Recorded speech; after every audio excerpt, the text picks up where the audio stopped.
तो hello guys, आज मैं आपको बताऊंगी कि हमारे क्लिनिक में एक पेपर ये जो होता है कितना इम्पोर्टेंट होता है और कितना ज़्यादा मेहनत से हम ये पेपर बनाते हैं और इसकी हम कंसल्टेशन फीस लेते हैं। ठीक है, तो अब देखो हमने यहाँ पे सारी चीज़ें मेंशन करी है कि पेशेंट कब आया था, कितने साल से पेन है, उसका कितने मंथ से एग्रोवेटेड है, सारी चीज़ें कि मार्च में उसने फिजियोथेरेपी ली थी तो फिजियोथेरेपी में क्या क्या चीज़ें कराई गई थी वो भी मेंशनड है। फिर हम ब्लड टेस्ट भी कराते हैं, अगर नेसेसरी होता है तो ब्लड टेस्ट भी करवाया गया है। कोई चीजें ऊपर नीचे हैं तो हम वो भी मेंशन करते हैं। हम अग्रवेटिंग फैक्टर्स, क्या काम करता है, पेशेंट को पेन आता है तो कब आता है, आराम आता है तो कौन सी चीज में आता है, फिर सारे मूवमेंट्स करके देखते हैं, टेस्ट करके देखते हैं, स्पेशल टेस्ट करके देखते हैं। ये पेशेंट लोअर बैक के लिए आई थी, इनका दर्द पैरों में जा रहा था, तो सारी चीजें लिखी हैं। हर अब यहाँ पे देख रहे हो, यहाँ पे रेड पेन से किया हुआ है।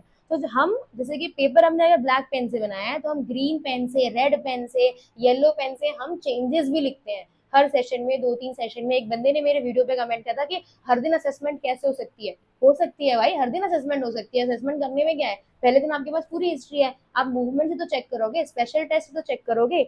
आगे आप देखोगे तो हमने जब भी आप लोअर बैक का असेसमेंट कर रहे हो, आप हिप जरूर रूल आउट करोगे। कहीं क्या पता वो ऐसा ही जॉइंट का पेन हो जो आपको लोअर बैक पेन और स्लिप डिस्क के सिम्टम्स दे रहा हो, या फिर वो आपके हिप इम्पिंजमेंट का पेन हो जो कि आपको लोअर बैक और ये पेन सिम्टम्स दे रहा हो। तो हमने हिप को भी रूल आउट करा है। फिर हमने इनको, हाँ, हमने इनका एक्सरे के भी फाइंडिंग्स लिखे कि एक्सरे से क्या आया है। इसके बाद हम हर सेशन पे चेंजेस करते हैं। अब आते हैं पीछे, जो भी नंबर ऑफ सेशंस होते हैं हम नंबर ऑफ सेशंस यहाँ पे लिखते जाते हैं कब कब बुलाया गया है। आप देख रहे हो ये हमारे पास आई थी 16 मई को और आज 25 जून हो गया, ये 9th सेशन है। हमारे सारे जो फिजियोथेरेपी सेशन होते हैं वो 1.5 से 2 महीने ही चलते हैं। हम गैप गैप में बुलाते हैं, रेगुलर नहीं बुलाते हैं, because exercise is the importance सबसे ज्यादा वही है। और एक्सरसाइज कभी 10 दिन में कोई फर्क नहीं दिखाता है, इट टेक्स टाइम। अब देखो पहले चौथे सेशन में उनको 30% आराम था, छठे सेशन में उनको 50% आराम था, आठवें सेशन में 70% आराम था, आज वो 9 सेशन के लिए आई 90% आराम है। ठीक है, कोई भी फाइंडिंग्स होती है हम अपने पेपर पे ऐसे लिखते हैं। यहाँ मैंने लिखा है नो ट्रैक्शन, अभी पेशेंट ने कंसीव किया है, उसने बोला मैडम कंसीव किया है, टू अवॉइड एनी कॉम्प्लिकेशन हम ट्रैक्शन हटा रहे हैं, तो हम वो रेड पेन से मेंशन कर देते हैं। इसलिए हम अपने सारे पेशेंट्स को बोलते हैं कि हमारा पेपर लेकर आओ, और हम यही ऐसा ही पेपर बनना चाहिए किसी भी फिजियोथेरेपी क्लिनिक में।